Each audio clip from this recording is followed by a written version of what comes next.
నేను ఒక ఆయన పెట్టినండి సోషల్ మీడియాలో పోస్టు. జనగామ మార్కెట్ కమిటీలో ఒక అమ్మాయి పాప లేడీ పోలీస్ కాలు ముక్తా ఉంది. ఈ కాలు ముక్తాం సార్, బాంచండి సార్, కొనండి సార్. ఇది దొరల పాలన, మాది దొరల పాలన. దర్జాగా కాలు మీద కాలేసుకొని రైతు నడిమింట పండుకొని ఆయన పొలం బారిని దొరల పాలన అండి. మేము 1100 గురుకులాలు పెట్టి లక్షల మంది విద్యార్థులకు ఉన్నత స్థాయి చదువులు చెప్పింది దొరపాలన్నా? పేద విద్యార్థులకు 20 లక్షల ఓవర్సీస్ స్కాలర్షిప్ ఇచ్చింది దొరపాలన్నా? వృద్ధులకు 2200 పెన్షన్ 2000 చేసింది దొరపాలన్నా? అన్నార్థులను ఆదుకున్న దొరపాలన్నా? ఒక సిస్టమేటిక్ గా క్రమ పద్ధతిలో కొత్తగా వింత పాతక రోత అనే ప్రజలను గురిడి కొట్టించడానికి ఒక విష ప్రచారం చేసి అడ్డగోలు హామీలిచ్చి మీరు గెలిచినరే తప్ప మాది ఆ దొరల పాలన. అడుగడుగున మా దగ్గర మానవీయ కోణం ఉంటుంది.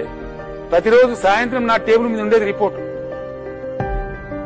నేను రైతులను ప్రత్యక్షంగా గెలవకపోయినా ఆ రైతుల ధాన్యం కొంటుందా లేదా, ఆ రైతులకు రైతు బంధు పడ్డదా లేదా, రైతు బీమా పోతున్నదా లేదా, ఇది దొరపాలన అవుతుందా?